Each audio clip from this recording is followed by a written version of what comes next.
There are moments in life when the truth doesn't simply surface, it detonates.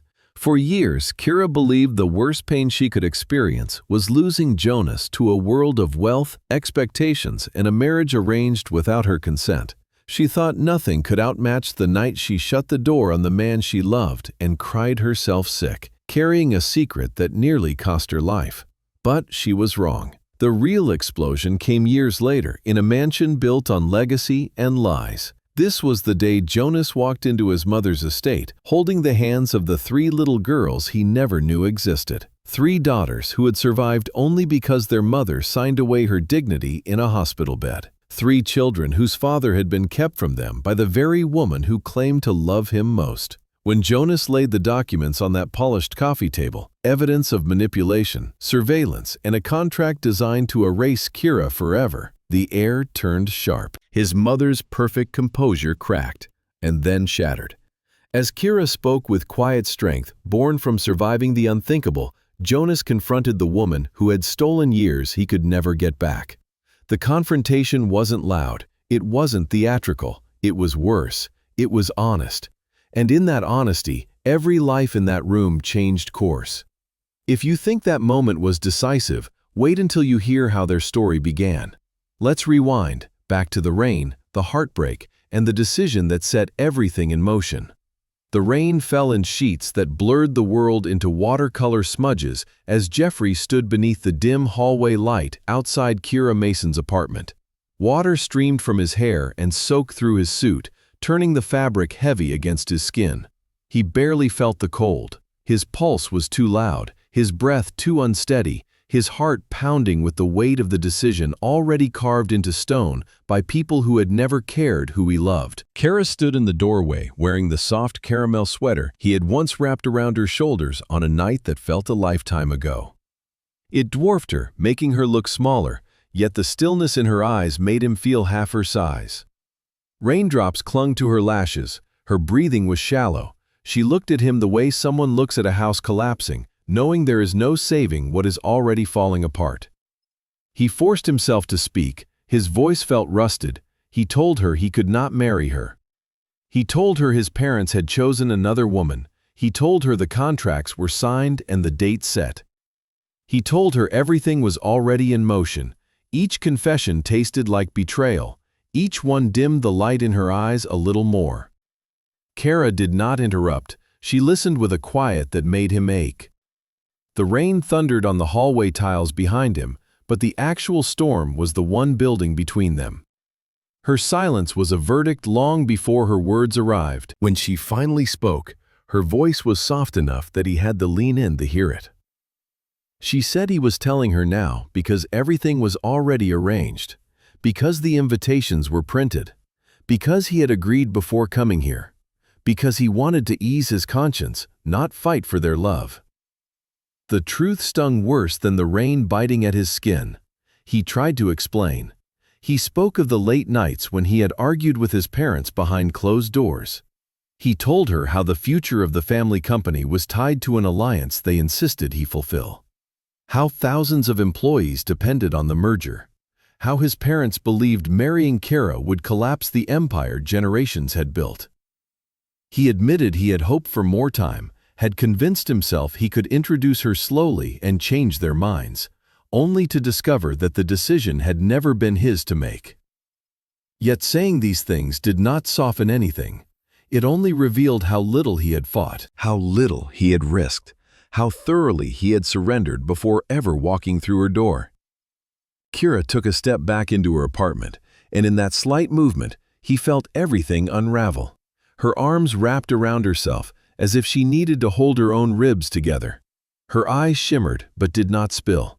She looked at him with the clarity of someone who had finally understood the truth she had tried not to see. She asked him one question: why now? He had no answer worth speaking. Jeffrey reached for her hand, but she moved away with a grace that felt like a goodbye. No dramatic gesture, no raised voice, only a quiet refusal that hurt far worse. Rain hammered the hallway floor. Somewhere below them, a car splashed through a puddle, the sound echoing like something breaking. Jeffrey stood frozen, watching her chest rise and fall As she battled tears he knew she did not want him to witness. She told him he was not here to choose her. He was here to confess that he had already chosen the life designed for him by everyone except the woman he loved. She told him love that bends under pressure will always snap. She told him he had made his decision long before tonight. And then she did the thing that destroyed him more completely than anger ever could. She closed the door. No slam, no accusation, just a soft click that sounded like the last note of a song ending too soon. He stayed there long after the hallway emptied of sound. Rain dripped from his hair onto the tiled floor. The light above him flickered, emitting a faint buzzing sound. His chest felt hollow, as if something essential had slipped out when the door shut. Jeffrey waited for the handle to turn. It never moved. When he finally turned away and walked down the corridor, every footstep felt heavier than the last. Outside, the storm showed no signs of stopping. It beat against him as if trying to wash away the choice he had made. But nothing washed clean. Nothing softened. The truth stayed sharp. He had let the only woman he had ever wanted slip out of his life without a fight. And as he stepped into the rain, one devastating certainty settled in his chest. He had lost her. Not because someone else took her, but because he had not been brave enough to keep her. The storm had barely faded when Kera collapsed against the inside of her apartment door, sliding down until she was sitting on the cold floor with her knees pulled to her chest. The sweater Jeffrey once gave her felt too heavy, too warm, too familiar, and she pressed her face into her hands as the tears finally broke free. She refused to cry in front of him. She refused to give him that final piece of her vulnerability. But alone in the dim silence of her living room, she let the grief come in waves that felt endless. She cried until her throat burned, and her breath came sharp and uneven. Outside, dawn crept slowly across the city, gradually washing the dark sky to a muted gray. The rain eased into a soft drizzle. Somewhere, a car alarm chirped. Life continued without caring that hers had just collapsed. When she could finally stand, she pushed herself to the bathroom. The mirror showed a stranger. Her eyes were swollen, her cheeks blotched, her lips trembling. She let out a shaky laugh that sounded nothing like humor. She splashed cold water on her face and tried to steady her breathing, but the ache inside her chest refused to settle. Then it hit her. A sudden wave of nausea rose without warning. She barely reached the toilet before she was retching, her hands trembling as she gripped the edge of the sink. The sickness came in relentless surges, leaving her weak and shaking. At first, she told herself it was exhaustion, stress, dehydration. Last night's heartbreak turned her insides to knots, but the nausea kept coming, lingering, growing. A memory surfaced. Her sister, years ago, described the way early pregnancy crept in like a whisper. The late-night conversations, the warnings, the jokes about being careful. A cold chill ran through her. No. She found herself moving on instinct, grabbing a coat, slipping out the door while the world was still half asleep. She walked quickly through puddled sidewalks to the corner convenience store, her breath fogging in the morning air. The clerk barely looked up when she bought 3 pregnancy tests, but she felt exposed, shaken, as if the whole world knew what she was about to confirm. Back home, she paced her bathroom like a caged animal waiting for a verdict she already feared. The first test showed the result instantly, the line dark and unyielding. The second confirmed it. The third was even darker. She sank onto the edge of the bathtub and pressed the heels of her palms to her eyes, trying to breathe through the shock. Pregnant, already carrying the children of the man who had just walked away. She knew she should call him, tell him, give him a chance to show something different. But the memory of last night returned with painful clarity. The way he had explained the merger, the thousands of jobs, the family legacy, the printed invitations, the duty he had already chosen. He had surrendered long before she realized surrender was even an option. Her phone buzzed on the counter, startling her. An unknown number, probably a coworker. Maybe a friend is checking in. She ignored it, wrapping her arms around herself as the reality settled deeper. She was pregnant, alone, and already terrified. Hours later, She found herself sitting in a clinic waiting room, clutching her bag in both hands as she waited for her emergency appointment to be called. The white walls felt too bright. The murmurs of nurses and patients seemed far away, muffled by the pounding of her heart. When the ultrasound technician laid the wand on her abdomen, Kera held her breath. The screen flickered, shifting into shadows and shapes she did not know how to read. Then the technician froze. Kera felt her stomach drop.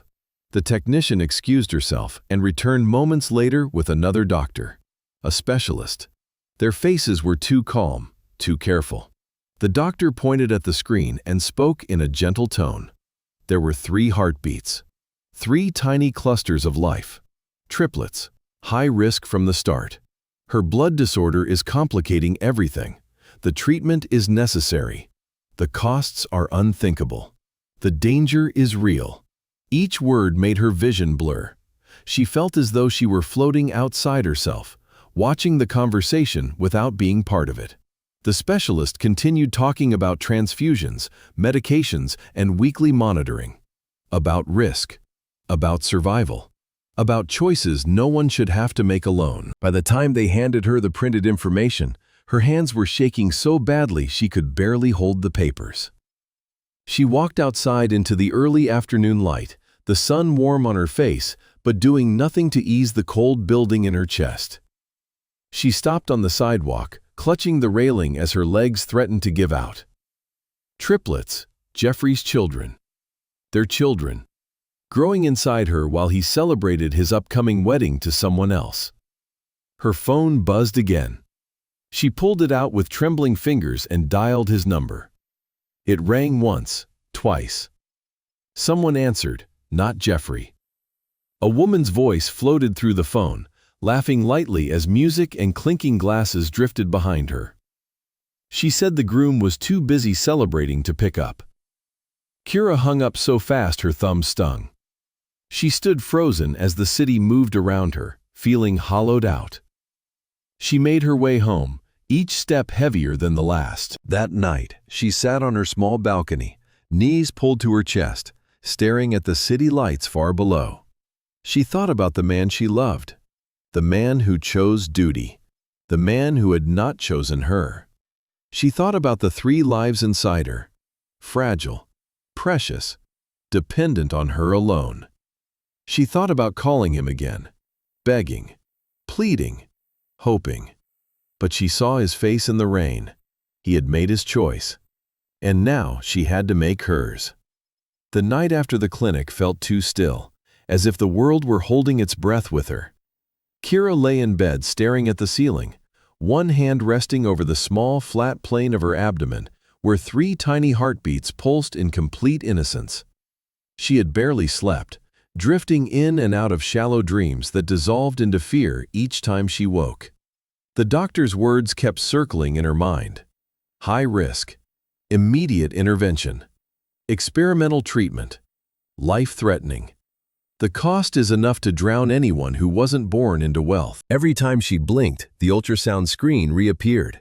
3 hazy shapes, 3 sparks of life flickering in the dark. She felt a mix of awe and terror.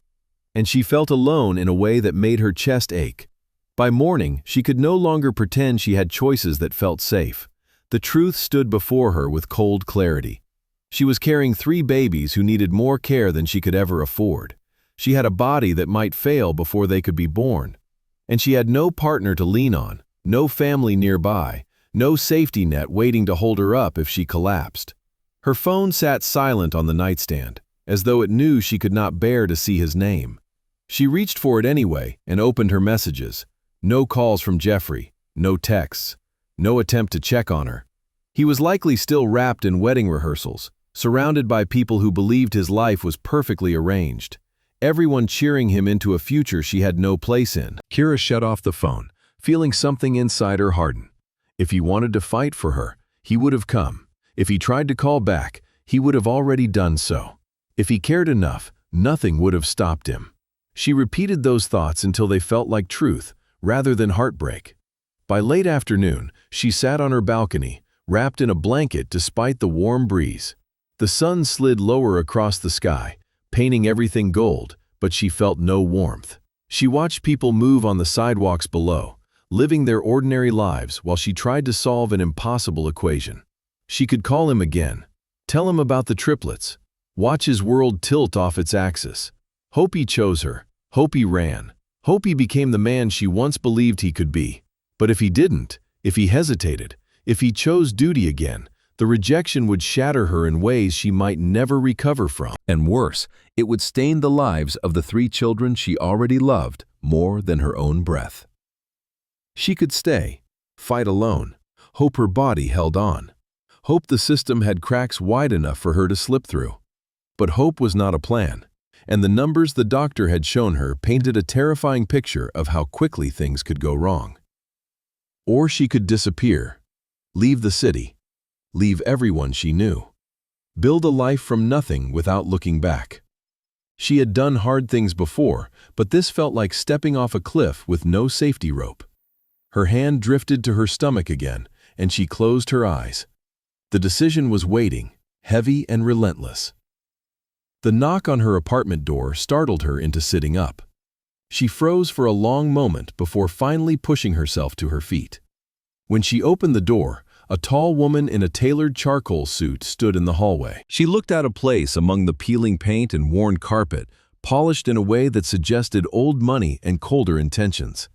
The woman introduced herself calmly, her voice smooth as glass. She represented a private medical foundation, a foundation that specializes in complicated pregnancies, a foundation that had heard about Kera's condition, a foundation willing to pay for everything she needed, every treatment, every specialist, every emergency. No cost would fall on her. It sounded too good, too convenient, too perfectly timed. The woman offered an envelope. Inside was the contract. Kera scanned the pages.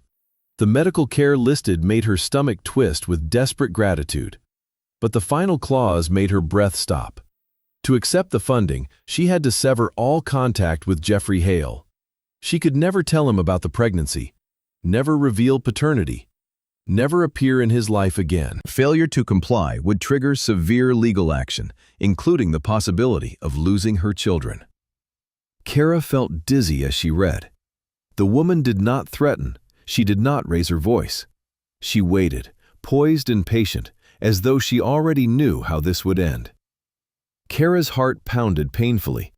She imagined Jeffrey's mother signing off on this contract, wanting her gone, wanting the problem erased, wanting the future polished and perfect for their family name. She hated the contract, hated the coldness behind it, hated that her love had brought her to this moment. But she looked at the pages describing the medical interventions, the transfusions, the risks, the costs. Her babies needed her alive. Her hands shook so hard she could barely hold the pen.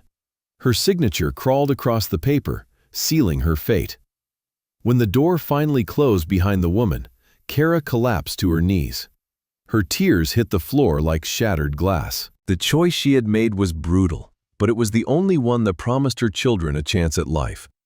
From that moment on, she belonged to silence, to secrecy, to vanishing.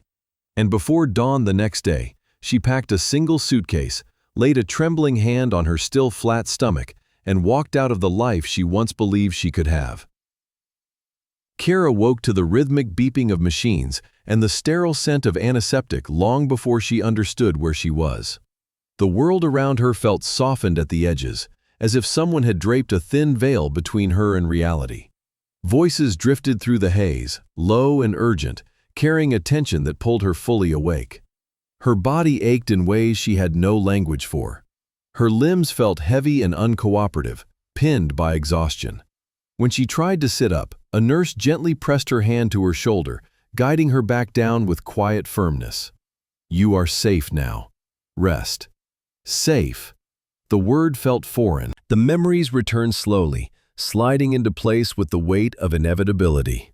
The months of treatment, the transfusions, the endless nights when she wondered if her heart could hold another ounce of fear. The slow weakening of her body under the strain of carrying 3 fragile lives at once. The morning her blood pressure spiked so violently that alarms began screaming before she could even call for help. And then, darkness. Now she was here, somewhere between survival and aftermath. She tried to speak, but her throat burned. The nurse offered her a sip of water and waited until she could manage a whisper. "My babies, where are they?" The nurse's expression softened, and she motioned to the far side of the room. Kera turned her head with effort, and her breath caught. 3 small isolette cribs stood side by side, illuminated by soft blue lights. Inside each, impossibly tiny infants lay cocooned in warmth and machinery. Transparent tubes curved around their bodies. Their chests rose and fell in fragile rhythms. They looked like dolls carved from porcelain, their skin translucent, their limbs impossibly delicate. But they were alive, fighting, breathing. The nurse helped Kera sit up just enough to see more clearly. Her vision blurred, not from exhaustion now, but from tears she could not hold back.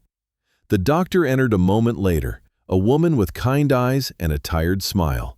She explained everything slowly, as if speaking to someone balancing on the edge of breaking. The triplets had arrived early, after Kera's body could no longer sustain them. The emergency surgery had been intense. They had lost her twice on the table before bringing her back. Her blood counts were still dangerously low, and her recovery would be long. But the babies were here, small, vulnerable, yet here. The doctor guided her through each isolette. The first daughter had come out weighing barely enough to survive. So small she fit in one of her palms, yet her heartbeat, though faint, was steady. This one would be called Sapphire one day, though Kera did not know it yet. The second daughter had a shock of dark curls that made the nurses smile. She was a fraction larger, a hint stronger, though still bound by tubes and monitors. This one would be Ruby. The smallest arrived last, struggling more than the others, her lungs slow to remember what breathing meant. She had stopped several times since birth. Nurses hovered near her constantly, adjusting settings, whispering encouragement as though she could hear them. This one would be Pearl, the fiercest fighter of all. Kera listened, trembling, as she absorbed every detail, her heart struggling to hold 3 tiny miracles at once. The doctor explained how the foundation had covered everything: the specialized ward, the surgery, the extended neonatal care. Every bill is handled without question. And though Kera nodded, gratitude mixed with dread. She knew the price of that help. She had signed it in ink that morning months ago, sealing her silence forever. Hours passed in a blur of machines and whispered instructions. Nurses guided her through the first touch, pressing her hand gently into each isolette so her fingertips could graze her daughter's hands. She expected fear. Instead, something fierce lit inside her, a surge of love so powerful it brought her to tears again. They had survived. She had survived. Barely, but enough. Days folded into weeks as she healed. She could not walk at first. She could barely sit up without help. Yet she stayed in that room as long as the nurses allowed, watching her daughters grow millimeter by millimeter. Sapphire opened her eyes first, 2 pale gray circles that pierced Kera's heart. Ruby learned to grip her mother's finger with surprising strength. Pearl fought through setback after setback, refusing to let go even when the monitors screamed. The Foundation's representative returned once, her presence sharp against the softness of the neonatal ward. She offered hollow smiles, handed over an envelope of relocation funds, then reminded Kera of the contract's terms. No contact with the father, no trace left behind. A single misstep and all could be taken. Kera nodded silently, clutching Pearl to her chest as she fed her through a tiny tube. She had no intention of risking the daughters she had nearly died bringing into the world. Finally, after months in the artificial glow of hospital lights, the girls were declared stable enough to leave. Together, though still fragile. Kera gathered them in her arms, 3 lives bundled tightly against her heartbeat. She was pale, still weak, still healing, but determination carved strength into her posture. She stepped outside with them for the first time, the sunlight warm against her skin. The world moved as it always had, unaware that she had fought death and pulled 3 miracles from its grasp. She whispered a promise to them as she walked toward her new life. They would grow, they would be loved, and she would protect them from everything, even from the man who would never know he had been a father from the moment 3 tiny hearts first fluttered beneath hers. The apartment Kera found was small enough that her footsteps echoed softly against the bare walls the first night she entered it. She carried only a single suitcase, 3 tiny blankets from the hospital, and a determination that felt far heavier than anything she held in her hands. The triplets slept in borrowed bassinets lined up beside her bed, their little bodies rising and falling in fragile rhythms. She sat beside them long after midnight, listening to the soft hum of the heater and the occasional sigh escaping from Sapphire's tiny lips. The city outside her window moved with its usual restless energy, but in this small room, life slowed into something quieter, more intimate, and infinitely more exhausting. The first weeks were a blur of sleepless nights and constant monitoring. Pearl needed extra feedings. Ruby had trouble staying warm. Sapphire startled easily and cried with a trembling panic that tugged at Kira's heart every time. She learned quickly that caring for 3 infants alone was not simply challenging. It was an unending cycle that consumed every waking moment. The girls had different schedules, different needs, different responses to the world. Someone was always hungry, someone was always crying, someone was constantly fighting to breathe a little easier. But someone was also always reaching for her, always trusting her, and always finding peace in her arms. Kera held on to those moments when her strength wavered. In the early hours of each morning, she worked on her laptop at the kitchen counter, while the girls dozed inside their bassinets. She began designing marketing materials for small businesses online, utilizing the limited skills and software she had acquired from her previous job. At first, she earned almost nothing, a few dollars here and there for logos, flyers, and social media banners. But every bit of income mattered. It bought diapers, formula, tiny socks. She stretched every penny with the precision of someone fighting for survival. Cheap groceries, second-hand clothes, baby items bought from local mothers who offered them with sympathetic smiles. She grew familiar with the thrift stores in her neighborhood, and the women who volunteered there learned the triplets' names long before she did. Days melted into weeks, and weeks into months. Her body healed slowly, though pain lingered in her joints and scar tissue. But she pushed through it. She had no choice. She was mother and father, provider and protector, nurse and comforter, all at once. The foundation never contacted her again, but the contract sat in a drawer like a shadow stretching across her future. She never forgot the clause that threatened to take away her custody, never forgot the wealthy woman's cold warning, never forgot the fear that one mistake could cost her everything. So she never used her real address for anything connected to her past, never reached out to old coworkers, never searched Jeffrey's name online, though she fought the temptation often. She lived in silence because silence meant safety. The triplets grew in small, beautiful ways, which she carefully recorded on her phone. Sapphire was the first to smile, her gray eyes brightening as if touched by some hidden light. Ruby learned to roll over before her sisters and discovered the joy of making tiny sounds that filled the apartment like music. Pearl remained the smallest, but her spirit blazed. She watched everything with sharp curiosity and clung to Kera with a fierce protectiveness that made the nurse's early warnings feel like distant memories.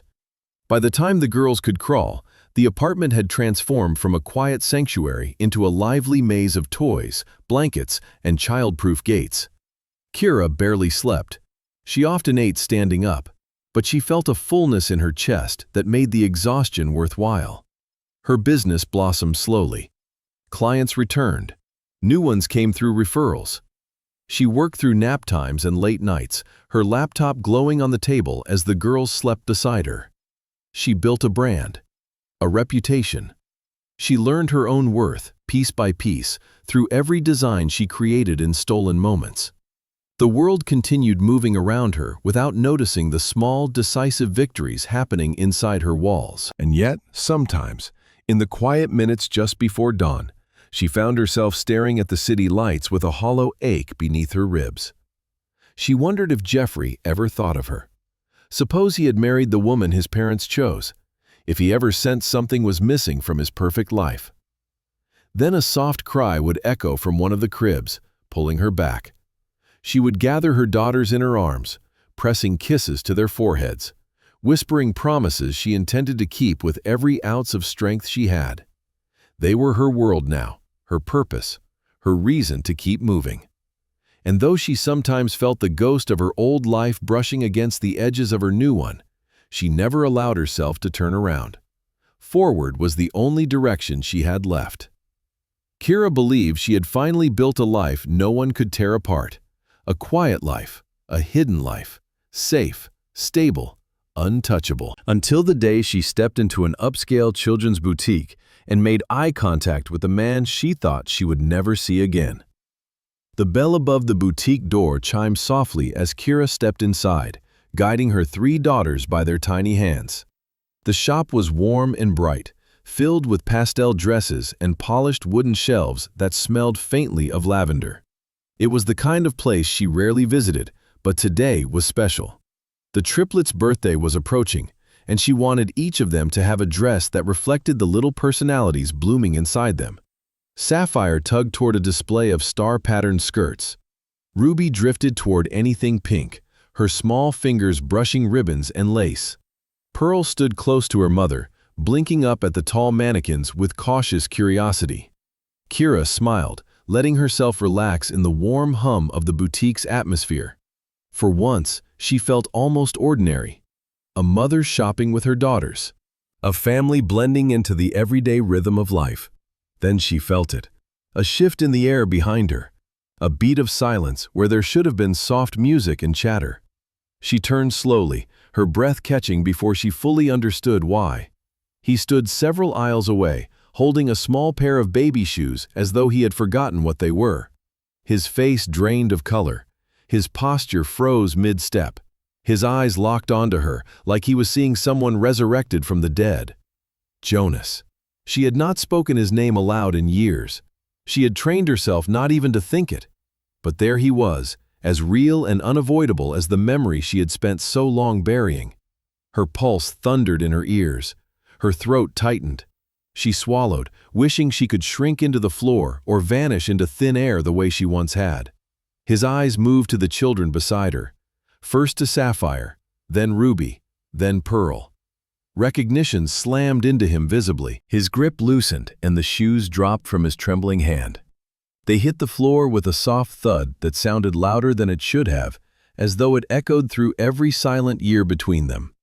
Kera reacted instantly, instinct taking control before thought could catch up.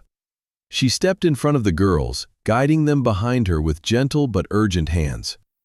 Ruby clung to her dress. Pearl frowned, sensing tension. Sapphire blinked up at Jonas with curious gray eyes that mirrored his so unmistakably it made Kera nauseous. He took a single step forward. She shook her head sharply. Stop. Her voice came out low and hard, steadier than she felt inside. Jonas froze again, but the devastation on his face deepened. His lips parted around words that refused to form. His hand lifted halfway, shaking as though unsure whether to reach for her or the girls or nothing at all. Kera felt the room closing in. Other shoppers were beginning to notice, glancing toward them with awkward interest.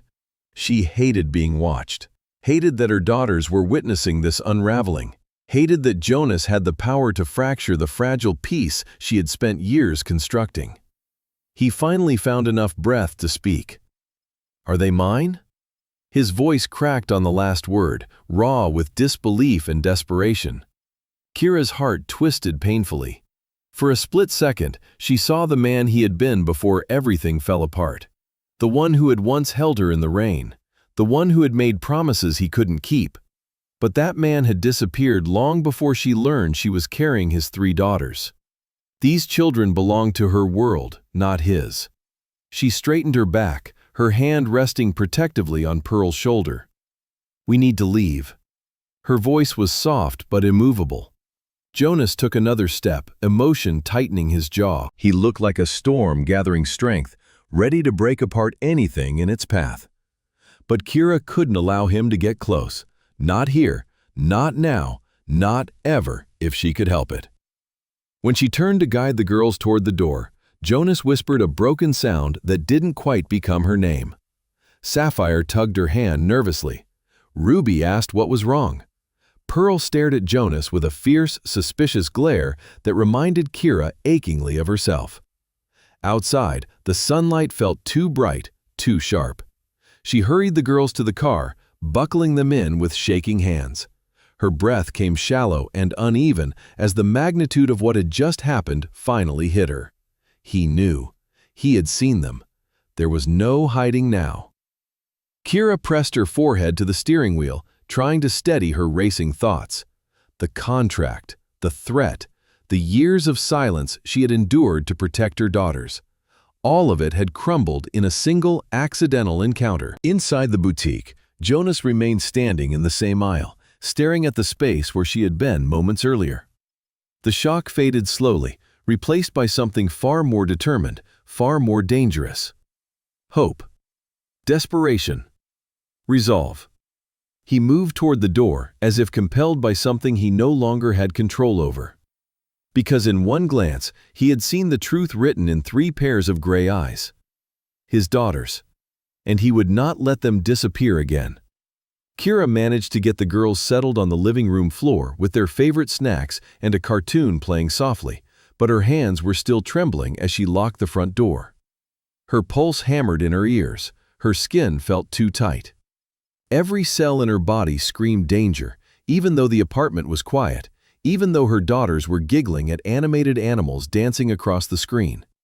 She paced the small kitchen, trying to calm her rising panic. She had spent years building a life so hidden, even her former self would not have recognized it. Yet one accidental moment in a children's boutique had shattered every layer of protection. Jonas had seen them. He had looked at Sapphire and Ruby and Pearl with a shock so visceral she could feel it across the aisle. He had known, immediately, instinctively, completely. She pressed a hand to her chest, willing her heartbeat to slow.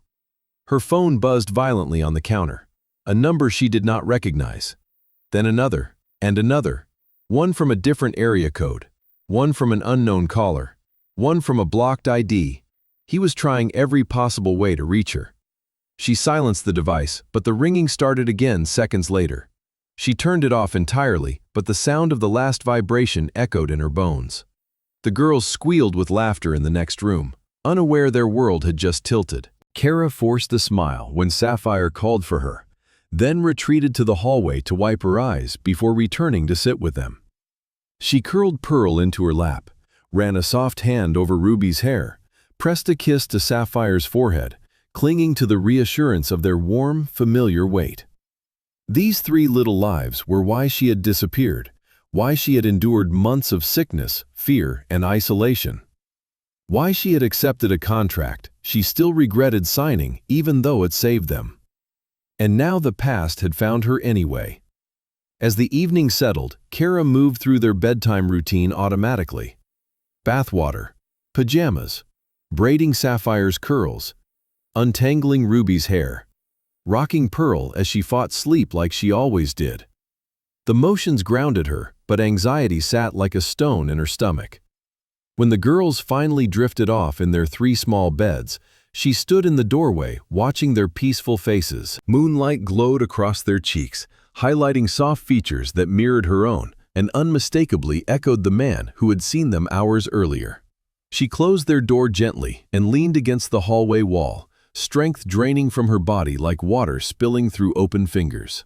The doorbell rang, a sharp, insistent sound that punctured the fragile stillness of the apartment. Her blood turned to ice. She walked to the door on shaking legs and peered through the peephole. Jonas stood in the dim hallway, still wearing the suit from earlier, though it looked rumpled now. His tie hung loose. His hair fell across his forehead from running his hands through it. His eyes were red-rimmed, locked on her door with an expression that was equal parts grief and determination.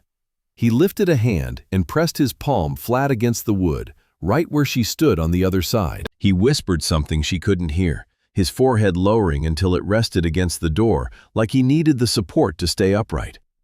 Kera closed her eyes. She did not open the door. She did not speak. But she did not move away either. Minutes passed. then an hour.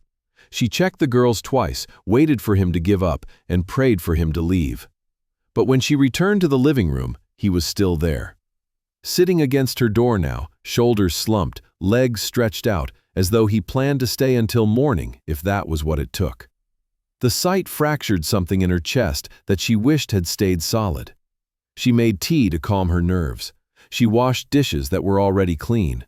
She folded the laundry she had folded earlier in the day. She did everything except the one thing that mattered. Finally, long after midnight, when exhaustion pressed down heavier than fear, she unlocked the door. Slowly, quietly, barely breathing. The hinge creaked and Jonas startled awake, blinking up at her in disbelief.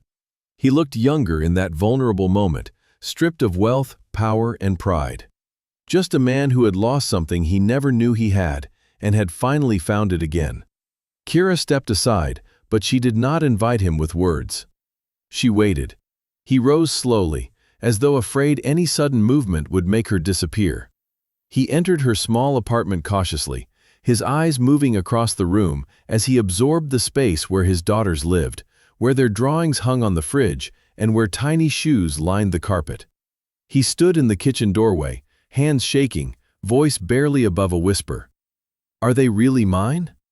Kera exhaled, the sound fragile and tired. "Yes." That single word hit him like a tidal wave. His breath broke. He reached for the counter as if the truth had stolen the strength from his legs. He spoke again, voice full of everything she wished she didn't hear. "Why didn't you tell me? Where were you? Why did you disappear? Why did you face everything alone?" The questions tumbled out, desperate and raw. Kera steadied herself before answering. When she finally spoke, her words came gently but unyieldingly, edged with the truth she had carried like a burden for years. "You made your choice long before I made mine." Jonas froze, pain flaring across his face like a crack in glass. And for the first time since she fled her old life, Kera allowed herself to speak the story she had kept locked behind silence, breath by breath, detail by detail. While behind the closed bedroom door, 3 small girls slept peacefully, unaware that everything they knew was about to change. Kera stood in the quiet kitchen, her fingers wrapped around a mug she no longer remembered making, its steam fading into the dimness. Jonas remained at the table, elbows braced against its edge, as though he needed it to keep himself anchored. The silence between them trembled with everything unsaid, everything avoided, everything waiting to be revealed. When she finally began to speak, her voice was soft but steady, like someone guiding herself carefully across thin ice. "I tried to tell you, but you were already gone." He flinched, confusion knitting his brows. So she continued, slowly unraveling the story he had never allowed himself to imagine. She told him about the morning sickness that started too early, the fear she swallowed silently because she still believed he would fight for them. The night she held a pregnancy test in her shaking hands while rain hammered the windows, remembering him standing in that same rain, confessing he could not choose her. Jonas listened with a grief so raw it seemed to burn through his chest. Kera told him about calling his phone during his rehearsal dinner, how a stranger had answered, how laughter and champagne clinking in the background had made her heart splinter in half. "I realized then," she whispered, "that your new life had already begun." He covered his face with his hands, shoulders shaking with the weight of regret. But she wasn't finished. She explained the blood disorder that had nearly killed her, the specialist appointment she had attended alone, the emergency transfusions, the nights her vision blurred, and she thought she would faint before reaching the toilet. Jonas's breathing turned uneven. He stared at her like he was seeing someone forged from iron and fire instead of the woman he once left in a doorway. When she described the day she learned she was carrying triplets, he inhaled sharply, as if struck. Triplets. You were alone, and you were carrying triplets. The disbelief in his voice was complete with guilt.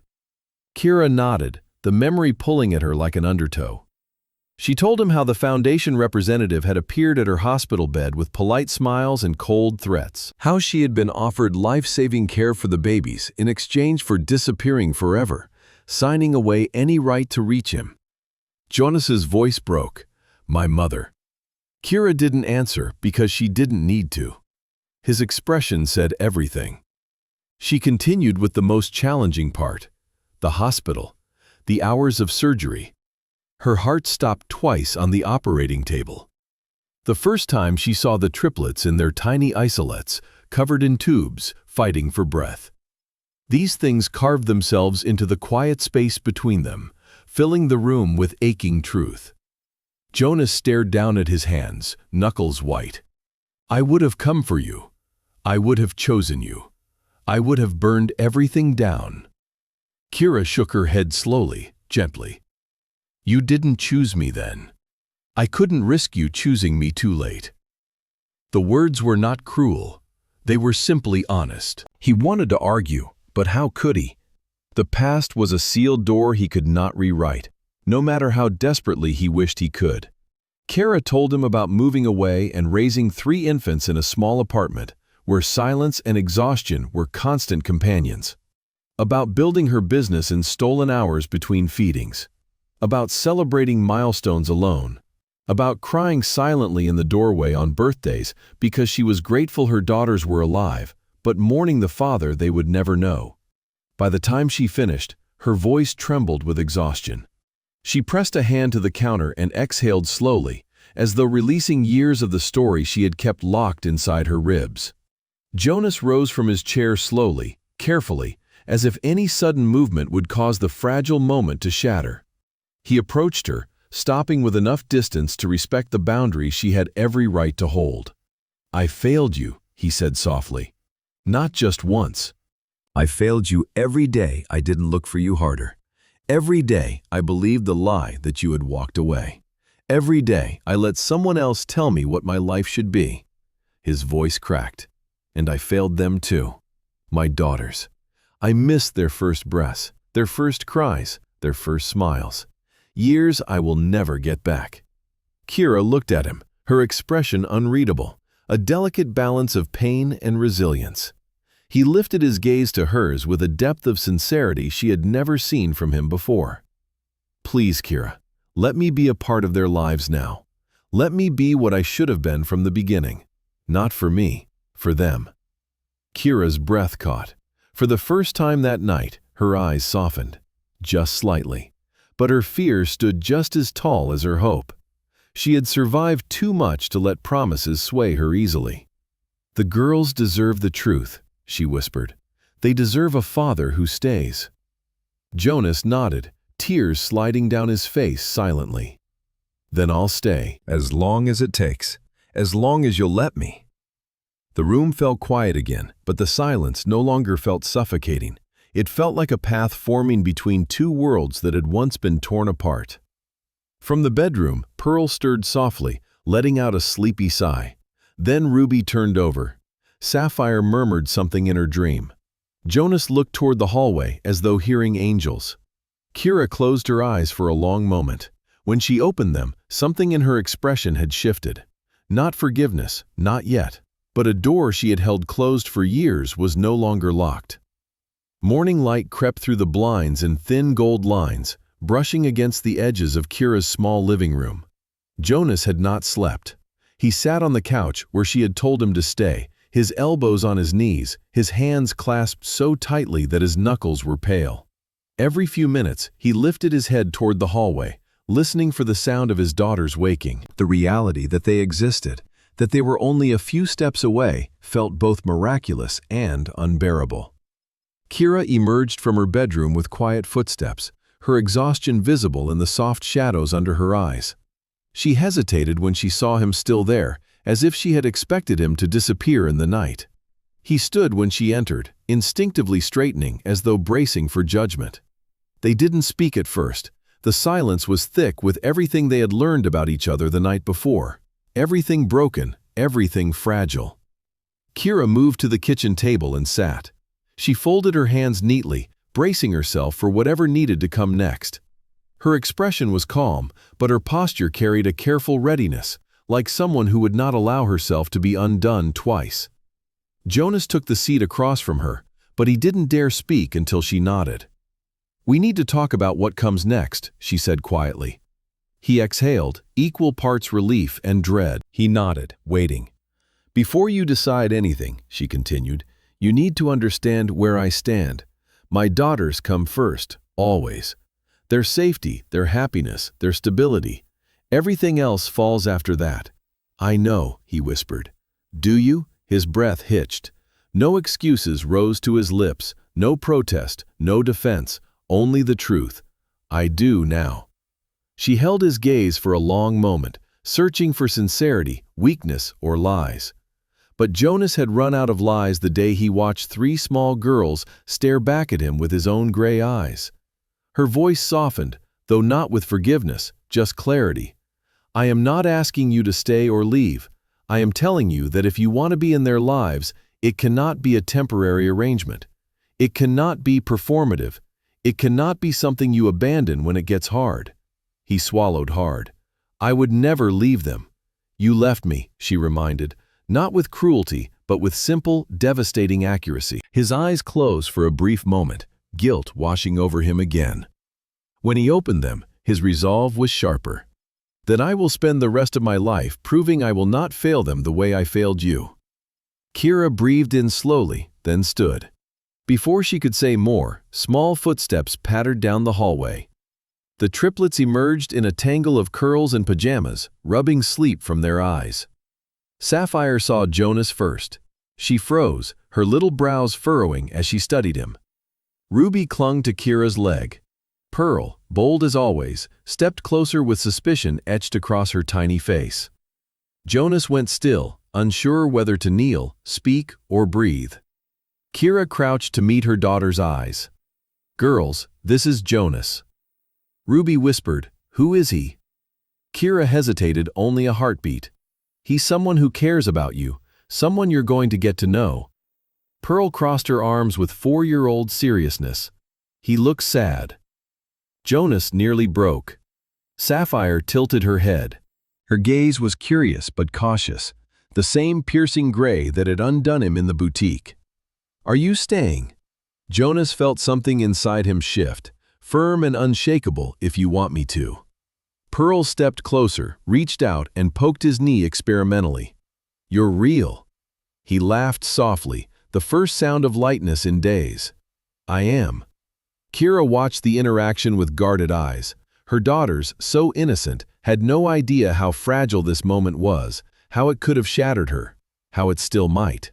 But their instinctive acceptance, whether tentative or bold, told her something she had not expected to hear this morning. Jonas's place in their world had already begun forming before she could control it. Later, after breakfast, Jonas asked quietly, "Can I take them to the park with you?" Kera thought for a long moment, weighing fear against possibility, past against future. Then she nodded. "We will all go together." They bundled the girls into coats and shoes, tiny hands slipping into larger ones. The sun was bright when they stepped outside, a crispness in the air that made Sapphire laugh, and Ruby gasped delightedly at their breath turning visible. Pearl pulled Jonas forward the moment they reached the park gate, dragging him toward the swings with an authority that made him stumble after her. Kera watched him push Pearl gently, carefully, as though she were made of glass and fire at once. She watched Sapphire tug his sleeve to show him a leaf that resembled a star. She watched Ruby stay close to her, but glance often toward Jonas, studying him with quiet curiosity. Something warm pressed into Kera's chest, though she tried to suppress it. Later, as the girls played on the climbing structure, Jonas approached her, his voice softer than she had ever heard it. "I have to confront her." Kera stiffened. "Your mother." He nodded. "She did this. She made you disappear. She stole years from all of us. I will not let her manipulate our lives again." Kera wrapped her arms around herself, remembering the cold voice of the Foundation representative, the contract, the threat, the fear. "What will you say to her?" "Everything I should have said years ago." She studied him carefully. "This is not just about anger." No, he agreed. It's about reclaiming what she tried to take. He glanced toward the girls, watching them run across the playground. Kera, I want you there when I confront her. She blinked, startled. Me? Jonas nodded. I need her to see the truth. I need her to look at the family she tried to erase. And I need her to understand that you are not someone she gets to decide away. Kera looked away, heart pounding. The idea terrified her, but it also felt necessary. She exhaled shakily. I will go with you. Jonas's shoulders dropped with relief. They watched their daughters laugh in the sunlight, small bursts of joy cutting through years of shadows. And for the first time since their worlds tore apart, the path ahead, however frightening, felt like something they might face together. The Welsh estate stood like a monument to old wealth, its pristine lawn stretching toward a house that seemed carved from stone and steeped in legacy.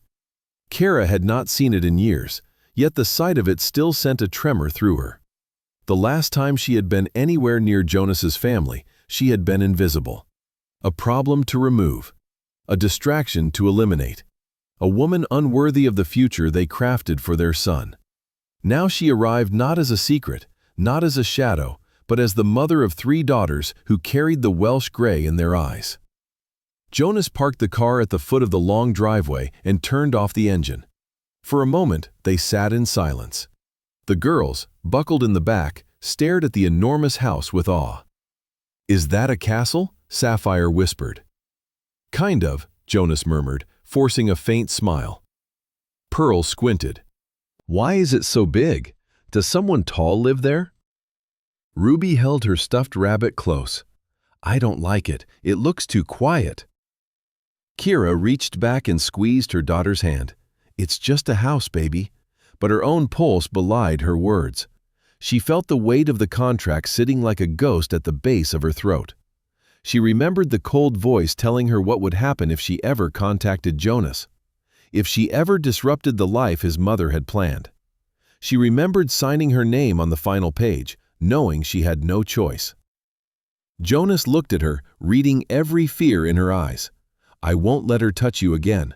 Not with threats, not with money, not with lies. Kera nodded, though her breath came shallow. The girls were his anchor, but she was the one who had lived through the consequences. They stepped out together, a single unit walking toward the mansion that had once shaped the fate of their lives. Diane Welsh opened the door before they even knocked. She wore tailored elegance, jewelry that glittered, and an expression honed by decades of knowing exactly how much power she wielded. But when her eyes landed on the triplets, something cracked. She blanched. She gripped the edge of the door, her perfectly poised breath faltered. Sapphire tilted her head curiously. Ruby stepped halfway behind Kera. Pearl crossed her arms with fierce suspicion. Diane's voice emerged thin and trembling. Jonas, what is this? The truth, Jonas said, stepping forward. The truth you kept from me. The truth you tried to erase. Diane's gaze darted to Kera, and her composure snapped into something sharper, something familiar. I see you decided to return at a convenient moment. Kera stiffened, but Jonas moved instantly, placing himself between them. You will not speak to her like that. Not anymore. Diane blinked as though she had just been slapped. Jonas had never challenged her in his life, not like this. He lifted a folder and dropped it on the foyer table. Documents spilled out. Investigator reports, receipts, contracts, signatures. Your foundation contact, Jonas said. Your legal team. Your manipulation. Your silence. Everything you did to make sure I never found out about my children. Diane's lips parted in protest, but Jonas continued, unrelenting. You hired people to track her. You knew she was pregnant within weeks. You knew she was carrying triplets. And instead of helping her without conditions, you bought her silence. Pearl whispered to Ruby, that lady looks like she's melting. Ruby nodded solemnly like ice cream in the sun. Kera almost laughed despite herself, but the tension in her chest held tight. Diane's voice rose, desperate and brittle. I did what I had to. You were about to destroy everything, our company, our future, our reputation.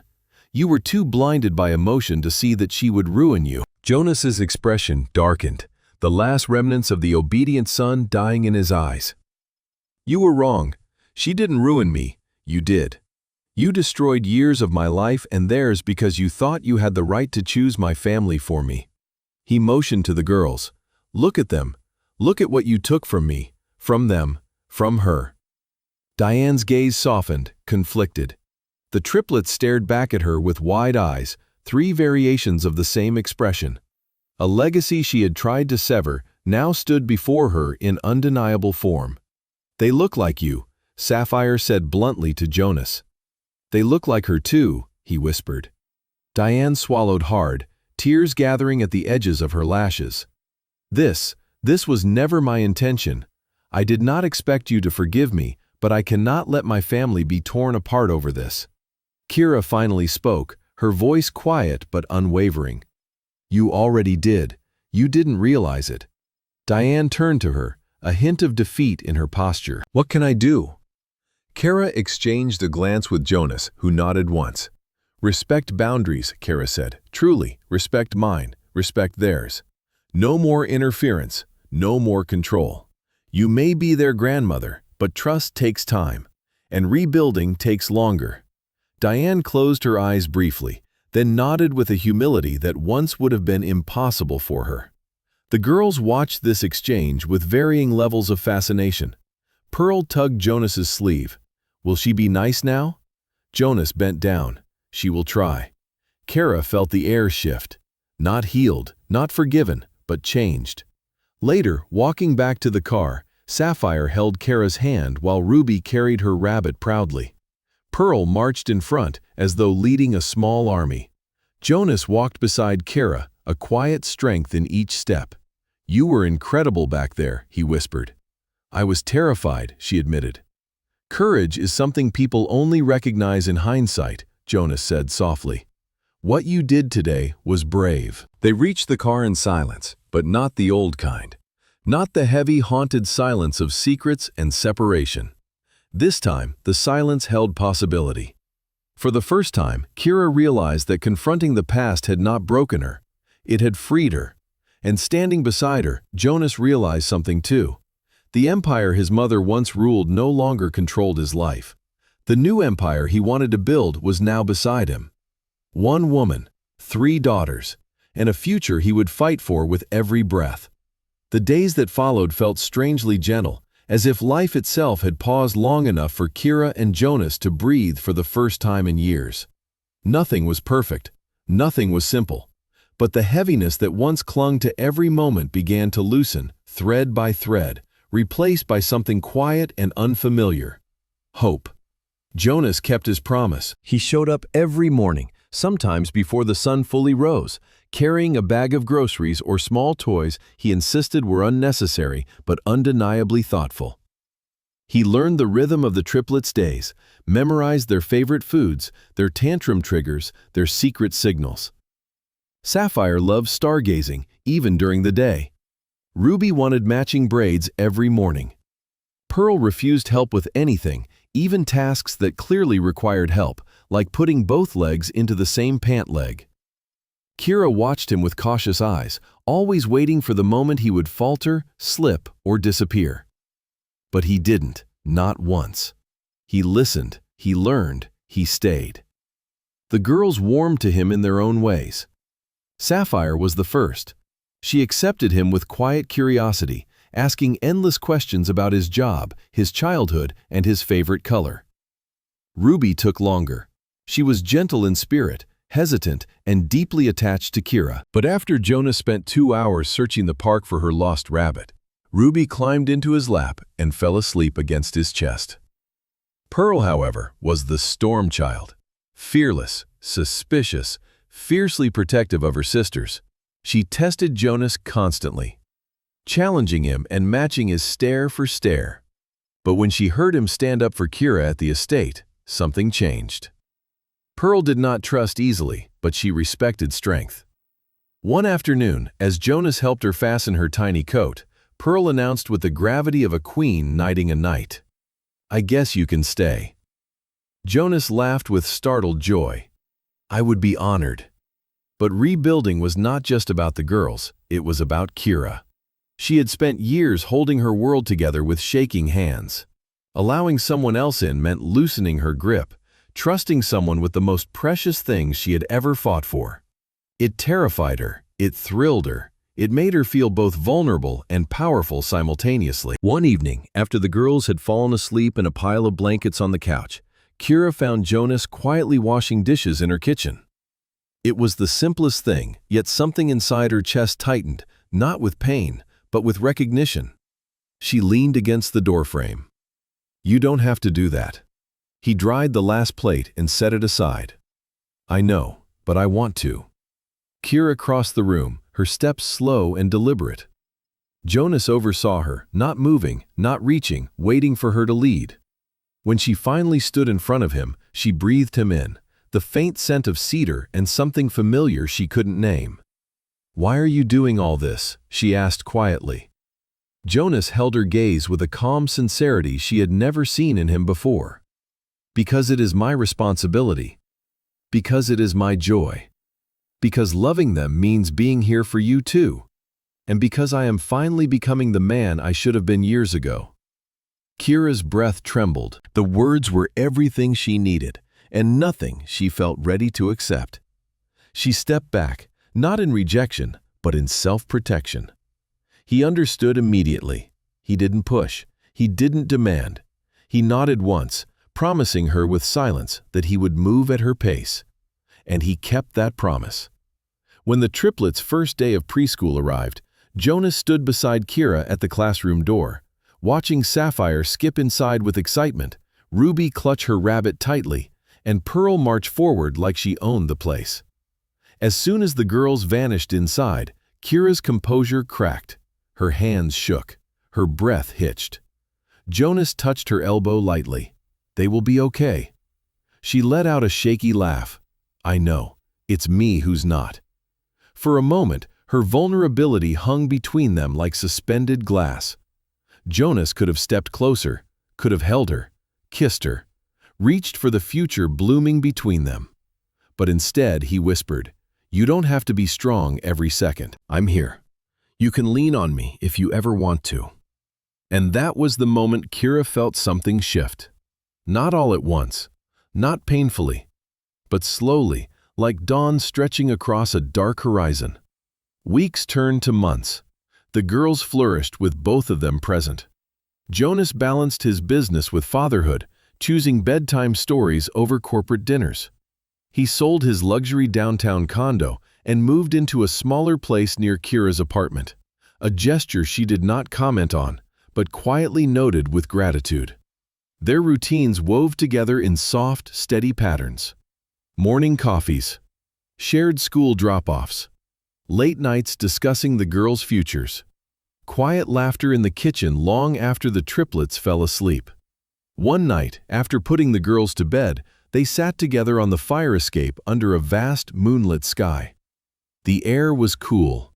The city below hummed with distant life. Kera rested her arms on her knees while Jonas sat beside her, hands clasped loosely. He turned to her with gentle certainty. "I know I broke us once, but I want to spend the rest of my life making us whole. Not perfect, not rushed, just whole, in whatever shape we choose." Kera closed her eyes, letting the warm night breeze brush her face. When she looked at him again, something new glowed in her expression. Not forgiveness, not surrender, but invitation. "Then try," she said softly. "Please show me." Jonas nodded, his voice low. "Every day, for as long as you let me." And as the moon hung steady above them, the distance that once defined their world finally began to disappear. Spring arrived gently, brushing the city with soft breezes and early blooms that dotted every sidewalk.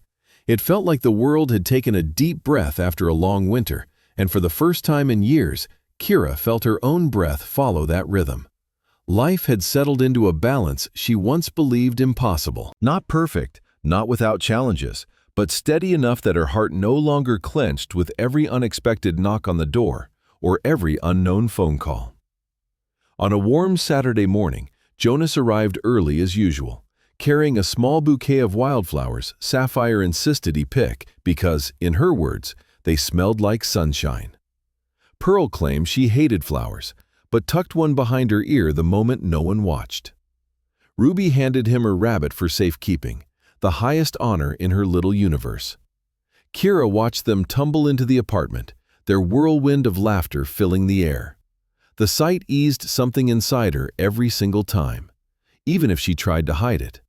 Today, Jonas seemed restless in a way she couldn't quite name. He kept smoothing his shirt, checking his watch, pacing lightly as if carrying a weight he wasn't sure how to place. She raised an eyebrow when she caught him staring at her for the 7th time. "Is something wrong?" he blinked, startled. "No, nothing is wrong. Everything is right." She narrowed her eyes suspiciously, but he only smiled, the kind of smile that held secrets yet felt safe. The girls tugged her toward the park, insisting today was a picnic day. Pearl had packed half the pantry in her tiny backpack, determined to contribute. Ruby had chosen matching ribbons for all 3 of them. Sapphire carried a small notebook, claiming she wanted to write a story about their family. Kera felt her chest warm at that word, family. It had taken years to reach it, to allow it, to believe in it. And now she felt the words settle into her bones like truth. At the park, they chose a spot beneath the old oak tree. The sunlight filtered through its branches in soft, golden pools. Birds trilled overhead. People passed by with dogs and strollers, smiling at the sight of 3 identical little girls chasing bubbles in the grass. Jonas spread a blanket and gestured for Kera to sit beside him. She did, stretching her legs out in the warm grass. For a few long minutes, they watched the girls play, laughter filling the air like music. He spoke first, voice soft. "They look so happy." "They are," Kera said with a slow inhale, "and that is everything." Jonas nodded, but tension still coiled beneath his calm. She noticed. "Of course she did." "Please tell me what is bothering you," she murmured. "You have been strange all morning." Just as he opened his mouth, Pearl shrieked with excitement and barreled toward them, dragging her sisters behind her. "Mama, Daddy, see!" The word Daddy slipped out naturally, unforced, unprompted. Jonas froze. Kera's heartbeat stuttered. It was not the first time one of the girls had said it, but each time it still struck a deep chord. Pearl led them toward a cluster of daisies she insisted were magical because they grew in a perfect circle. Jonas knelt, inspecting them as if they were the wonders she believed. Kera watched him, feeling something shift in the quiet space between them. A soft recognition, a blooming certainty. He returned to her side slowly, breath unsteady.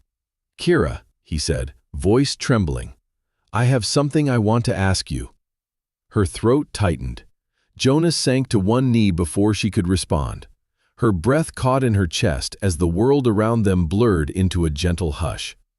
He held no jewelry box, no elaborate gesture, only a simple gold band held between his fingers, its shine soft and warm in the sun. Kera's lips parted, her heart racing. Jonas took a slow breath. "I spent years living a life someone else built for me, a life that never felt like mine, a life that cost me you, cost me them. But this life I have now, the one we have built day by day, choice by choice, is the only one I want. You and the girls are my family, Kera, my home, my beginning and my end. I cannot change the past, but I can choose every day that comes after this one, and I choose you." Her eyes flooded instantly. He continued, voice breaking. "Marry me. Not for the story, not for the children, not for redemption, but because I love you more deeply and more honestly than I ever understood I could love someone. Because loving you has made me become the man I should have been all along. And because I want to spend the rest of my life proving that you and our daughters are my forever." The wind tugged gently at her hair. The girls watched with wide eyes, clutching each other as though witnessing something magical. Ruby pressed her rabbit to her mouth, trembling with excitement. Sapphire was already crying. Pearl crossed her arms as if daring her mother to say anything but yes. Kera inhaled shakily, tears sliding down her cheeks. For a brief, suspended moment, she saw every chapter of her life play behind her eyes. The rain that broke her, the hospital lights that nearly took her, the years of silence, the fear, the survival, the rebirth, the slow return of trust, the laughter of her daughters, the constancy of Jonas's new devotion. All of it had led here, to this moment, to this choice. She knelt before him, a soft smile trembling on her lips. Yes. The girls screamed with joy, tackling them both in a tangle of arms and giggles. Jonas wrapped them all together, holding them as though anchoring the world itself. Later that evening, they held a small ceremony under the oak tree, officiated by a kind stranger passing by who happened to be licensed. Sapphire threw flower petals. Ruby had the rings. Pearl insisted on announcing each vow loudly, making everyone laugh. It was imperfect and beautiful, simple and sacred. Not a performance, not a spectacle, just love, chosen freely. As the sun dipped beneath the horizon, Kera leaned into Jonas, whispering against his shoulder. "We are whole now." He kissed her hair, voice full of wonder. "We always were. We just needed time to see it." And as their daughters danced barefoot in the grass, laughter echoing into the twilight, Kera realized she had finally stepped into the life she once believed was impossible. A life not borrowed, not hidden, not broken. A life built from courage, forgiveness, and a love that had found its way back home.